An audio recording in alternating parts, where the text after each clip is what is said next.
आज का हमारा टॉपिक होगा OSPF स्टॉप एरिया के बारे में। जितने भी सारे आपके पास टाइप ऑफ स्टॉप एरिया है उनके बारे में हम आज थोड़ा डिस्कस करेंगे। तो OSPF में बेसिकली आपका क्या होता है कि जब भी आपका OSPF में ना कोई दूसरे प्रोटोकॉल से आप कुछ रिडिस्ट्रीब्यूट वगैरह कर देते हो, फिर आपके पास मल्टीपल एरिया वगैरह हो जाते हैं, तो उसके बाद क्या है, आपके जो नंबर ऑफ डेटाबेसेस होते हैं ना वो आपके बढ़ते जाते हैं। जैसे फॉर एग्जाम्पल अगर मैं यहाँ पे बात करूँ, ये आपका एक राउटर है, ये एक राउटर है और ये और एक एग्जाम्पल एक छोटा सा ले लेता हूँ। तो इसमें आपका क्या है कि यहाँ तक आपने चला के रखा एरिया 1, यहाँ तक आपने चलाया एरिया 0 और यहाँ से आपका चल रहा था ये IGRP। ठीक है, तो ये एरिया 1 के बाद आप मान लो कोई दूसरा आपका प्रोटोकॉल एक चल रहा था, जैसे रीप वगैरह कुछ भी, तो आपने रिडिस्ट्रीब्यूट करके रखा था इसे OSPF के अंदर। ठीक है, तो यहाँ से मान लो आपके 50 नंबर्स ऑफ नेटवर्क आपके पास अवेलेबल है, EIGRP से भी आपके पास 50 नंबर ऑफ नेटवर्क अवेलेबल हो रहे हैं। तो उस केस में आपको पता है कि जब भी दूसरे कोई प्रोटोकॉल, मतलब दूसरे कोई प्रोटोकॉल से कोई नेटवर्क अगर आपके इंजेक्ट होते हैं, किसमें, एक प्रोटोकॉल के अंदर, मैं एक बार ऑडियो चेक कर लेता हूँ। ठीक है, तो इंजेक्ट होते हैं OSPF के अंदर, तो उस केस में आपका क्या होता है कि वो सारे जितने भी आपके पास नेटवर्क होते हैं ना, वो एज LSA5 आपका इंजेक्ट हो जाते हैं किसके अंदर, एरिया 0 के अंदर। फिर वो दूसरे एरिया में जब ट्रैवल करते हैं एरिया 0 से, तो APR क्या करता है, उनको दूसरे एरिया में किस तरह से ट्रैवल करा देता है, LSA5 की तरह ट्रैवल करता है, और उसके साथ साथ उनके लिए फिर अलग सा LSA4 भी जनरेट करा देता है।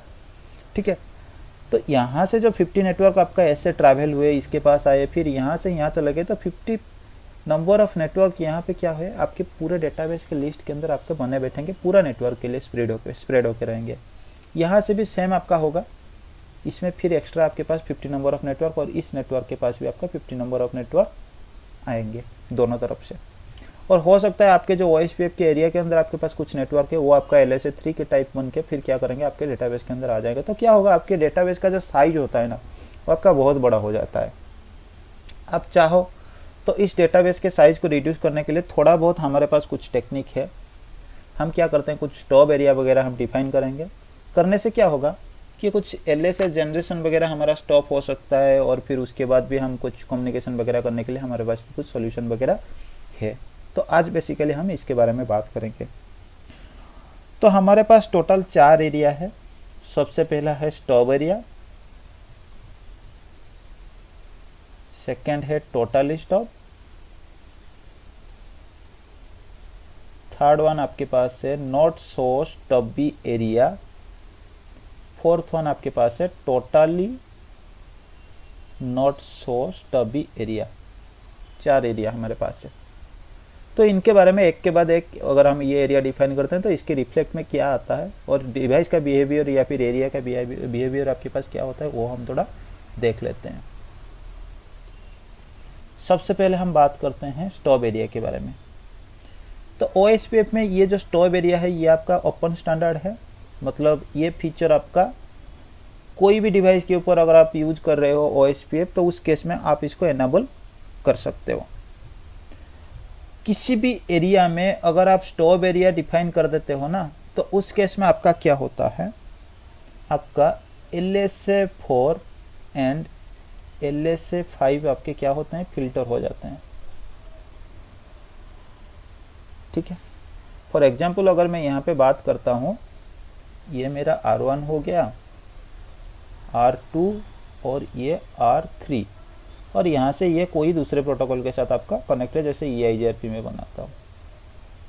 और ये आपका था एरिया आपका 1, ये हो गया आपका एरिया 0। और एरिया 1 के लिए, ठीक है, 2 एरिया मैंने ले लिया। तो इस एरिया को अगर मैं स्टॉप एरिया बनाना चाहूँगा, कौन से वाले एरिया को, 1 नंबर एरिया को अगर मैं स्टॉप एरिया बनाने के लिए जा रहा हूँ, तो मेरे को दोनों तरफ से स्टॉप एरिया बनाना पड़ेगा, डिफाइन करना पड़ेगा दोनों राउटर के तरफ। ठीक है,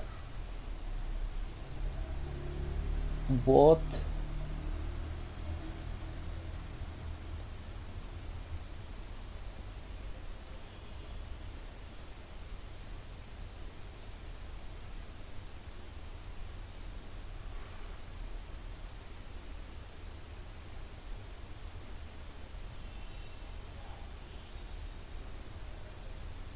ठीक है, तो दोनों तरफ नेबरशिप बनाए रखने के लिए मुझे क्या करना पड़ेगा, दोनों तरफ स्टॉप एरिया डिफाइन करना पड़ेगा। अगर एक तरफ मैं कर देता हूँ, दूसरी तरफ नहीं करता हूँ, तो उस केस में आपका क्या होता है, जब हेलो मैसेज एक्सचेंज होता है ना, उसके अंदर एक स्टॉप का फ्लैग ऑन हो जाता है एनेबल करते ही। तो दूसरे तरफ से अगर ऑन नहीं आएगा तो उस केस में आपका नेबरशिप नहीं आता है। इसको भी आप एक हेलो मैसेज का पैरामीटर मान सकते हो कि नेबरशिप करने के लिए अगर स्टॉप का कुछ कॉन्फ़िगरेशन आपने किया है तो उस केस में दोनों तरफ आपका ये सेम होना चाहिए। और यहाँ पे क्या होगा, ये एरिया के लिए जब आपने यहाँ से इंजेक्ट किया होगा, रिडिस्ट्रीब्यूट कर दिया होगा EIGRP के OSPF में, तो आपके पास बहुत सारे LSA5 आपके जनरेट हुए होंगे, ठीक है। लेकिन जब इस एरिया को आप क्या करोगे, स्टॉप एरिया डिफाइन कर दोगे, तो LSA5 आपका जनरेट होना ऑटोमेटिकली बंद हो जाएगा। और ये जो डिवाइस आपका ASBR बना होगा, ये अब ASBR नहीं बनेगा, ठीक है। मतलब एक स्टॉप एरिया के अंदर आपके ASBR is not allowed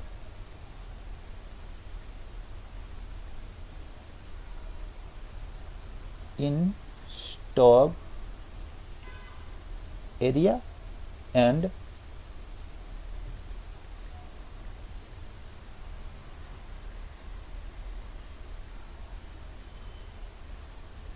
ठीक है। तो आपका ASBR ही नहीं रहेगा तो फिर आपका ये जो रिडिस्ट्रीब्यूशन आप चलाए हो ना, ये आपका काम नहीं करेगा, ये काम करना आपका बंद हो जाएगा। मतलब EIGRP का कोई भी प्रीफिक्स आपका इस स्टॉप एरिया के अंदर आपका एंटर नहीं कर पाएगा, ठीक है। फिर क्या होगा, अगर इस एरिया से आपका ये एरिया 0 का कुछ भी अगर LSA3 आपके पास है, तो ये ऑटोमेटिकली LSA3 आपके एरिया के अंदर आएंगे। और ये जो ABR आपके पास है, ये ABR क्या करेगा, आपके लिए एक डिफॉल्ट रूट आपका ओरिजिनेट कर देगा, ठीक है। दूसरे एरिया से आपके पास LSA3 के इंफॉर्मेशन आएंगे और उसके साथ साथ ये क्या करेगा, एक डिफॉल्ट रूट ओरिजिनेट कर देगा। स्टॉप एरिया अगर आप बना देते हो तो उस केस में आपका क्या होता है, उस एरिया के, जो एरिया को आप स्टॉप एरिया बनाते हो, उस एरिया के अंदर से आपके जितने भी LSA5 या फिर LSA4 आपके पास पड़ा होगा, वो सारे आपके हट जाएंगे, वो आपके फिल्टर हो जाएंगे, पूरे डेटाबेस से आपका इन्फॉर्मेशन चला जाएगा। दूसरी चीज, आपके जो ABR होगा, जो दूसरे एरिया के साथ आपको कनेक्ट कर रहा है, वो ABR क्या करेगा, आपकी तरफ एक डिफॉल्ट रूट भेजेगा और LSA3 जो दूसरे एरिया से आपके पास आ रहे थे, वो आपका कंटिन्यूसली आएंगे, ठीक है।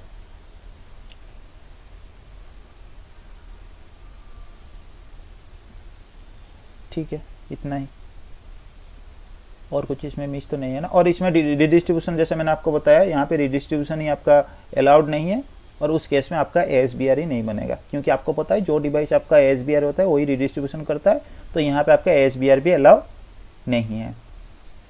तो ये आपका स्टॉप एरिया हो गया। दूसरे एक आपके पास है टोटली स्टॉप एरिया।